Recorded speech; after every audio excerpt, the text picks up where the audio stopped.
Hello दोस्तों, कैसे हो आप सभी। आज हम पढ़ेंगे सामान्य हिंदी के महत्वपूर्ण टॉपिक हिंदी और अन्य भारतीय भाषाएं जो सभी प्रतियोगी परीक्षाओं में बार बार पूछे जाते हैं। तो चलिए शुरू करते हैं। इसको हम पूरा बढ़िया से देखेंगे जिससे आपका पूरा कॉन्सेप्ट क्लियर हो जाए। तो देखिए, भारतीय आर्य भाषाएं।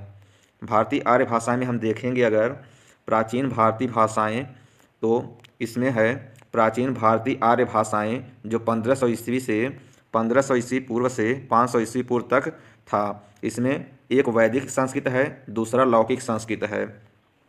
वैदिक संस्कृत में हम देखेंगे तो इसमें संहिता, ब्राह्मण और उपनिषद है, जिसमें संहिता में 4 वेद हैं। ऋग्वेद है, यजुर्वेद है, सामवेद है, अथर्ववेद है।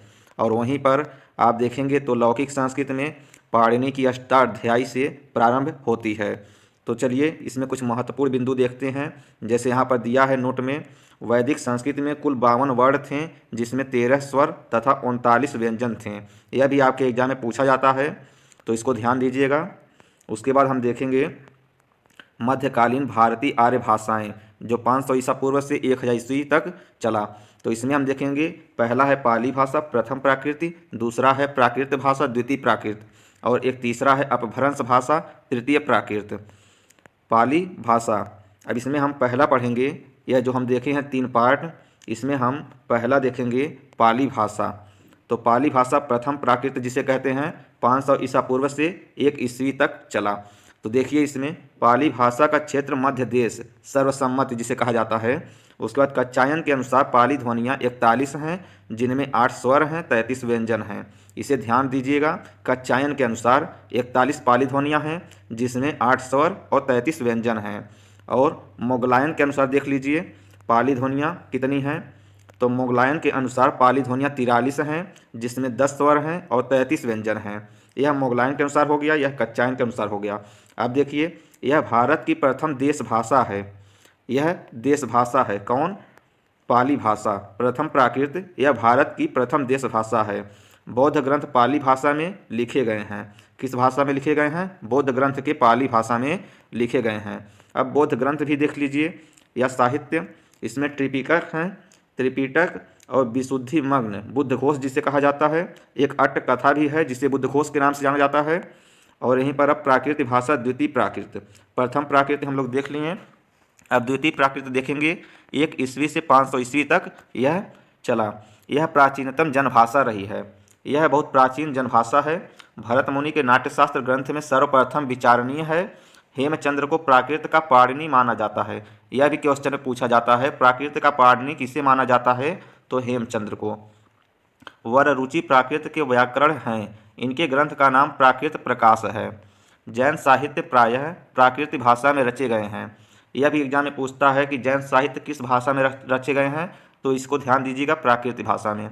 अब जैन साहित्य में देख लीजिए क्या क्या आता है। जैन साहित्य में हो जाएगा आपका गौड़वोह, जिसे गौड़वहो भी कहते हैं, वाक्पति राज, सेतुबंध प्रवर सेन, गाथा सप्तशती हॉल। और यहीं पर हम देखेंगे इसका प्राचीनतम उदाहरण भरत मुनि द्वारा रचित नाट्यशास्त्र ग्रंथ में संकलित है। अब देखिए, अपभ्रंश शब्द का प्राचीनतम प्रामाणिक प्रयोग पतंजलि के द्वारा महाभाष्य ग्रंथ में, जबकि भरत मुनि ने अपभ्रंश के स्थान पर विभ्रष्ट अभिरोक्ति शब्द का प्रयोग किया। पतंजलि का यह जो महाभाष्य ग्रंथ है, इसको भी ध्यान दीजिएगा, एग्जाम में पूछे जाते हैं महाभाष्य किसकी रचना है, तो पतंजलि। देख लीजिए अब यहीं आगे, रामचंद्र शुक्ल के अनुसार अपभ्रंश नाम का सर्वप्रथम प्रयोग वल्लभी के राजा धारसेन द्वितीय के शिलालेख में मिलता है। इसको भी ध्यान दीजिएगा, धारसेन द्वितीय के शिलालेख में मिलता है। यह रामचंद्र शुक्ल के अनुसार कहा गया है कि अपभ्रंश नाम, यह जो अपभ्रंश नाम उत्पन्न हुआ है, यह किसके शिलालेख में मिलता है? यह भी एग्जाम में क्वेश्चन ऐसे ही बनता है कि अपभ्रंश नाम किसके शिलालेख में मिलता है, तो धारसेन द्वितीय के शिलालेख में मिलता है। अब देखिए, दंडी अपभ्रंश को आभीर भाषा भी कहते हैं। आपसे पूछा जाएगा आभीर भाषा को अन्य किस नाम से जाना जाता है, या दंडी भाषा को अन्य किस नाम से जाना जाता है। तो इन दोनों नामों को आप देखिएगा, ध्यान रखिएगा। दंडी को आभीर कहा जाता है, चाहे जो पूछ ले आपसे, चाहे आभीर पूछ ले चाहे दंडी पूछ ले, आपको इसमें कन्फ्यूज नहीं होना है। डांडी को ही आभीर भाषा कहते हैं। अब देखिए, अपभ्रंश भाषा की रचनाएं, दोहा कोश जिसे दोहा कोश, सरहदपाद सरहप्पा भी कहा जाता है, पौम चरित स्वयंभू भी कहा जाता है, राउलवेल, राउलबेली, रोड़ा भी कहा जाता है। हमीर रासो, सारंगधर, सांगढर। यहीं पर नीचे है विजय पॉल रासो, नल्ह सिंह।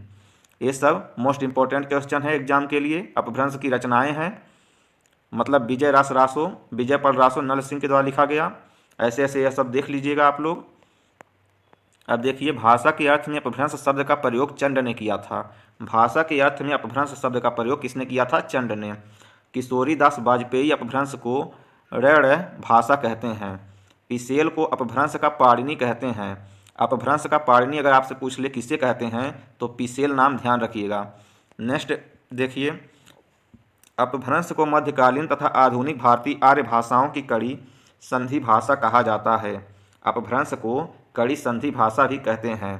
नेक्स्ट देखिए, आधुनिक भारतीय आर्य भाषाएं, जिसमें भारोपी परिवार की भाषाएं सम्मिलित हैं, द्रविड़ है, ऑस्ट्रो एशियाटिक परिवार की भाषा है, चीनी तिब्बती परिवार की भाषाएं हैं।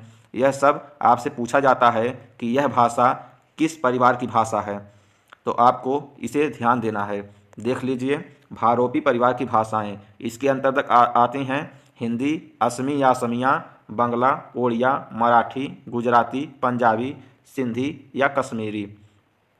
यह सब भारोपी परिवार की भाषाएं हैं। ध्यान दीजिएगा, हिंदी, असमिया, बंगला, ओड़िया, मराठी, गुजराती, पंजाबी, सिंधी, कश्मीरी। अब देखिए, द्रविड़ परिवार की भाषाएं में क्या क्या आती हैं? तमिल आती हैं, तेलुगु, कन्नड़, मलयालम। यह 4 होती हैं द्रविड़ परिवार की भाषाएं। बहुत इंपॉर्टेंट क्वेश्चन है, इससे बार बार एग्जाम में क्वेश्चन पूछा जाता है। ऑस्ट्रो एशियाटिक परिवार की भाषा में केवल एक आती है, संथाली। आपसे पूछ लिया जाएगा संथाली किस परिवार की भाषा है, आपको बता देना है ऑस्ट्रो एशियाटिक। नेक्स्ट देखिए, चीनी तिब्बती परिवार की भाषाएं, इसमें 2 होती हैं, बोडो और मणिपुरी। चीनी तिब्बती परिवार की भाषा में बोडो और मणिपुरी केवल 2 ही हैं। यह बहुत इंपॉर्टेंट क्वेश्चन है, यहाँ से आपके एग्जाम में 1 नंबर 2 नंबर आराम से पूछ लिए जाते हैं। अब देखिए, विभिन्न विद्वानों के अनुसार आधुनिक भारतीय आर्य भाषाओं का वर्गीकरण कैसे किया गया है। देखिए, हानले के अनुसार पूर्वी गौड़ी, पश्चिमी गौड़ियन, उत्तरी गौड़ियन, दक्षिणी गौड़ियन, इन सब में यह भाषाएं वर्गीकृत की गई हैं। वैसे ही धीरेन्द्र वर्मा के अनुसार भी वर्गीकृत की गई हैं। तो चलिए देखते हैं कौन कौन सी भाषाएं हैं। पूर्वी गौड़ियन में हम देखेंगे पूर्वी हिंदी, बंगला, असमिया या असमी, उड़िया या ओड़िया, यह भाषाएं पूर्वी गौड़ियन में हैं। अब पश्चिमी गौड़ियन में देख लीजिए, पश्चिमी हिंदी, राजस्थानी, गुजराती, सिंधी, पंजाबी। उत्तरी गौड़ियन में हो जाएगा आपका गढ़वाली, नेपाली, पहाड़ी। और दक्षिणी गौड़ियन में हो जाएगा मराठी। इधर देख लीजिए, धीरेन्द्र वर्मा के अनुसार उदीच्य में सिंधी, लहदा, पंजाबी, प्रतिच्य में गुजराती, मध्य देशी में राजस्थानी, पश्चिमी हिंदी, पूर्वी हिंदी, बिहारी। और प्राच्य में हो जाएगा आपका ओड़िया। दक्षिणात्य में हो जाएगा असम। देखिए, यह ओड़िया और असमिया ये दोनों प्राच्य हैं। और दक्षिणात्य में मराठी हो जाएगा। यह बहुत इंपॉर्टेंट है दोनों, इसको आप नोट कर लीजिएगा।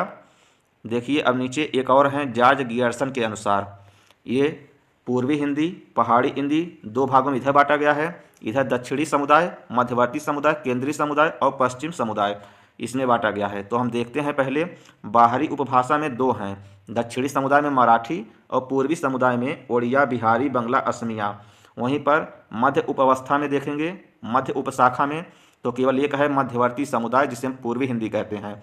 अब भीतरी उपशाखा में देखेंगे तो पहाड़ी समुदाय है, जिसे हम पूर्वी पहाड़ी, नेपाली, मध्य, केंद्रीय पहाड़ी, पश्चिमी पहाड़ी कहते हैं। और इधर देखेंगे तो केंद्रीय समुदाय है, जिसमें पश्चिमी हिंदी, पंजाबी, राजस्थानी, गुजराती, खानदेशी और भीली है।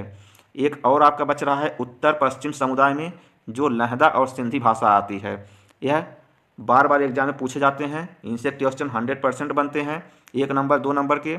अब आगे देखिए, अपभ्रंश की विभिन्न शाखाएं तथा उससे विकसित आधुनिक भारतीय भाषाएं। इधर हम ये देख लेंगे। इधर देखिए, प्रमुख आधुनिक भारतीय आर्य भाषाएं एवं उनकी बोलियां। तो पहले देखिए, सौरसेनी अपभ्रंश। एग्जाम में पूछा जाता है पश्चिमी हिंदी किस अपभ्रंश में आती है, या पूछ लिया जाएगा सौरसेनी अपभ्रंश में निम्न में से कौन सी नहीं आती है, ऐसे क्वेश्चन बनते हैं। तो देखिए, सौरसेनी अपभ्रंश में पश्चिमी हिंदी, राजस्थानी, गुजराती, पहाड़ी और मध्यवर्ती भारत, यह आती हैं सौरसेनी अपभ्रंश में। अब मागधी में देखेंगे बिहारी, बंगला, उड़िया, असमिया और पूर्वी भारतीय भाषाएं आती हैं। अर्ध मागधी में देखेंगे पूर्वी हिंदी और मध्य पूर्वी भारत की भाषाएं, इसमें केवल 2 ही भाषा आती है।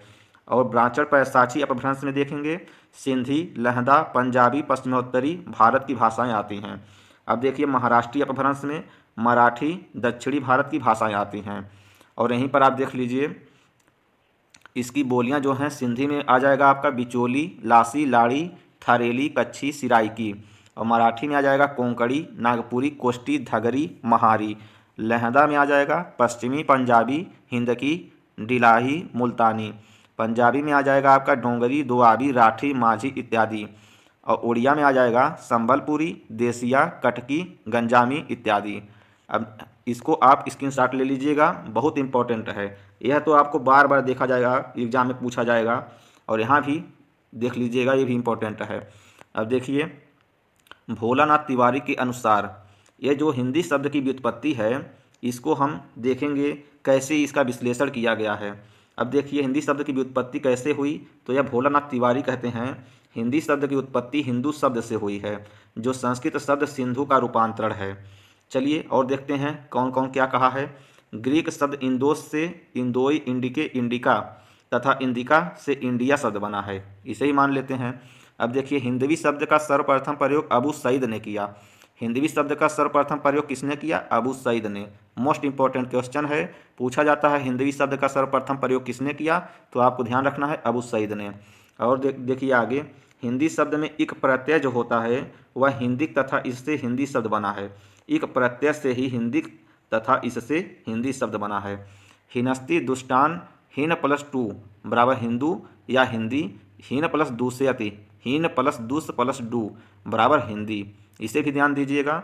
अब देखिए भाषा के अर्थ में हिंदी शब्द का प्रयोग कैसे कैसे होता है, तो इसको देख लीजिए, यह फारसी व अरबी शब्द है। भाषा के अर्थ में हिंदी शब्द का प्रयोग, हिंदी को पूछा जाएगा यह फारसी है, अरबी है या उर्दू है या संस्कृत में है, तो यह कैसा शब्द है हिंदी, तो आपको बताना है यह फारसी व अरबी शब्द है। इसके अलावा आपको कोई भी चुनाव नहीं करना है, हिंदी कैसा शब्द है, फारसी व अरबी, बस। सरफुद्दीन यजमी ने कहा है जफरनामा में हिंदी शब्द का प्रयोग किया है। अमीर खुसरो ने कहा है हिंदी शब्द का प्रयोग किया है। और ईरान के बादशाह नौसेरवा ने पंचतंत्र का अनुवाद जवान ए हिंदी से कलीला व दिमना नाम से करवाया। नूर मोहम्मद भी कहते हैं हिंदू मग पर पाँव ने राखियो। इस प्रकार आपका यह टॉपिक बहुत इम्पोर्टेंट टॉपिक था, जिसे हमने करा दिया हिंदी और अन्य भारतीय भाषाएं। अब नेक्स्ट हम आपका कराएंगे मोस्ट इम्पोर्टेंट टॉपिक को भी है, हिंदी की उपभाषाएं एवं बोलियां। अगर आप हमारे चैनल पर नए हैं तो सब्सक्राइब जरूर कीजिए, ताकि हम आपके लिए इसी प्रकार हिंदी के सभी टॉपिक को पूरा विश्लेषण से करा सकें और आपको प्रत्येक वीडियो मिल सके। धन्यवाद।